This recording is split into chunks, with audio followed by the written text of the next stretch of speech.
I lose time quite often. It seems as though there's some objects I can't write about without freezing and staring off at something before realizing hours have passed. Some people might call that dissociation. Let's talk about it. I don't give myself a name because it's my duty to make sure that I don't compromise my body. If someone were to ask my name in public, I would give them my legal name because it would raise less suspicion. Like a sleeper agent, the moment I hear my cue, I've realized I've been saying, for half a second, and I say my name and date and birth and change the subject so that others don't get an opportunity to think about it. Sometimes people look at me funny like I'm someone in witness protection just adjusting to a fake name. It probably doesn't help that I look at the person like I'm really hoping I'm selling the idea that I'm the person I say that I am. I need to respond with my legal name, Owen Larkin, and my date of birth, which is June 30th, 2000, whenever I go to the hospital, apply for a job, apply for a vaccine, schedule an appointment, do a survey, and also everything else I didn't mention. Is my name Owen Larkin when I say it is? That doesn't matter. I say it and get it over with. This whole world is twisted and surprise, surprise, doesn't accommodate LGBTQ plus people all that well. We're all annoying pests that need to be sedated and put where others don't have to see us so they don't have to contemplate our existence any longer than they have to. That stuff isn't helping. Last night I made sure to cuddle with my boyfriend right before recording this part, so yeah, it's genuine. That's just what I end up being every time. I guess he likes it.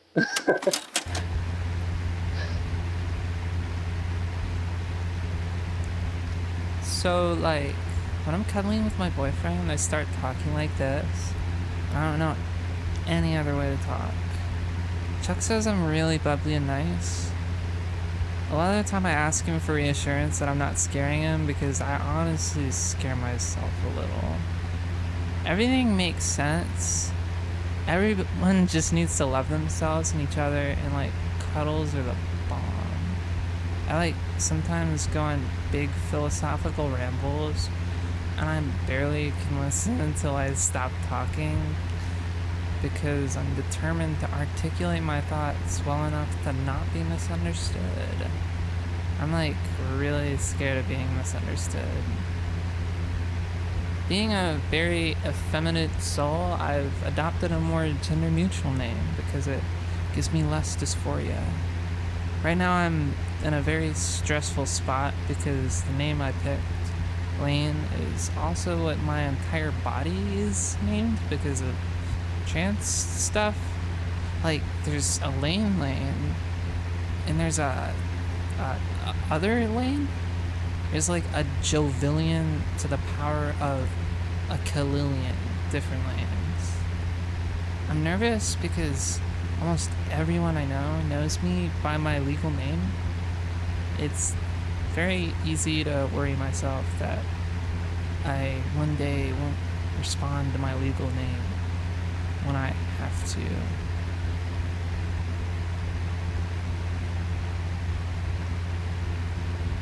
Is that good? Okay. So like, I'm gonna like ad-lib right here. A lot of this is like pre-written and stuff, so it doesn't really like express like how I talk in the real world and stuff. It's like, I don't know, like, I think I talk a lot because of bimbo stuff. Like, when I was a teenager, I'd like watch a bunch of fucking bimbo porn and stuff, and it was like, in a way I was like kind of doing like this wish fulfillment thing for like being happy and like letting loose and like actually enjoying life. And in a strange way, it like kind of made me realize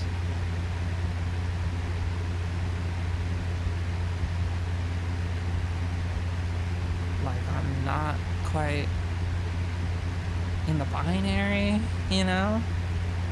I don't know. Just wanted to pop in and say that. Shit's so weird. Like, dude. But yeah, whatever. Anyways, back to whatever the heck else I was talking about with the pre-written stuff.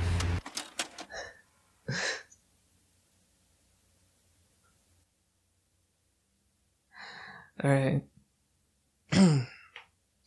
Okay.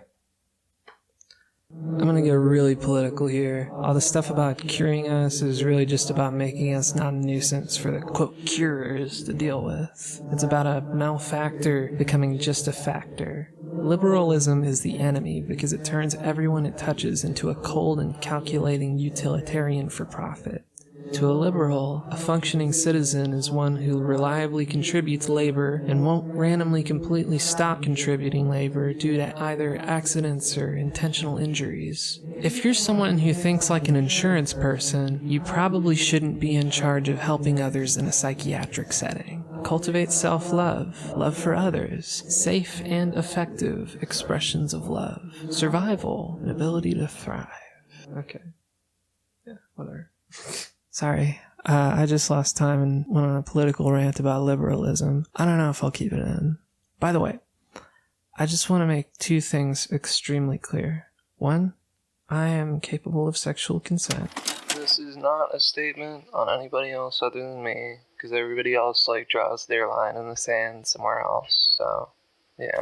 Two, I can be a system that's also trans, assuming DID is also what's going on here. It's impossible for me to picture faces in my head, so I can't picture my own face. Honestly, I feel like I'm born again every moment as the scene before my eyes, and I die the moment I look away. All you see are the sparks that happened when I disappeared, so every moment you're conversing with a corpse. You answer, become a corpse, get born anew, and then you let the corpse speak object truth to you in a way only an object can, you being me. Naturally, because of all this, I'm not all that afraid of death, because I'm acutely aware of how often every person dies in a single day. Sometimes I fantasize about being a philosopher that gives beautiful speeches to crowds about how death should not be feared but embraced. It saddens me to think that I'm likely going to be a different and less peaceful person in front of a crowd like that, and they'll learn different things from what I currently intend. As of now, I must wish for others to curate my wisdoms and orate them faithfully to audiences themselves. Much could go wrong in this process, but I am hopeful that I can bring meaning and peace to others. I am a nameless and liminal spirit that pokes in and offers truths whenever I am needed. If I have ever said anything that could be interpreted as a koan or riddle, it was probably me.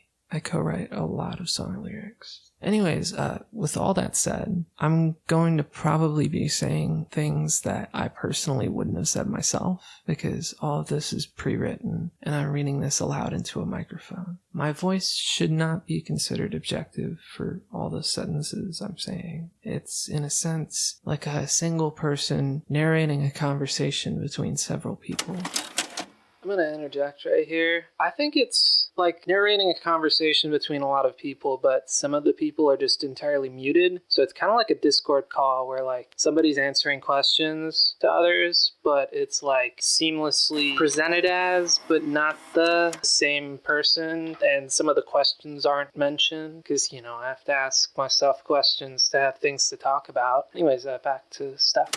Every part of myself that does this reading aloud is likely not going to stick around for long because they will be saying things that they normally wouldn't be saying. All of my music albums change genres really often for this exact reason. Recording kills me. It's okay though. I'm not feeling any pain. Everything I record makes me immortal in a way. I can still speak to you through informing your interpretations of my recording. Think of it like a access point for a spirit. Before I go, I just want to say, I love you all.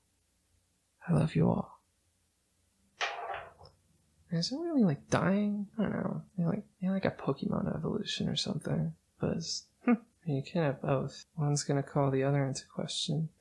That's a tricky one. Alright. Remember to like, comment, subscribe. Consider joining my Patreon. It's pretty nice. Got some behind the scenes content there that you can't get anywhere else. And yeah.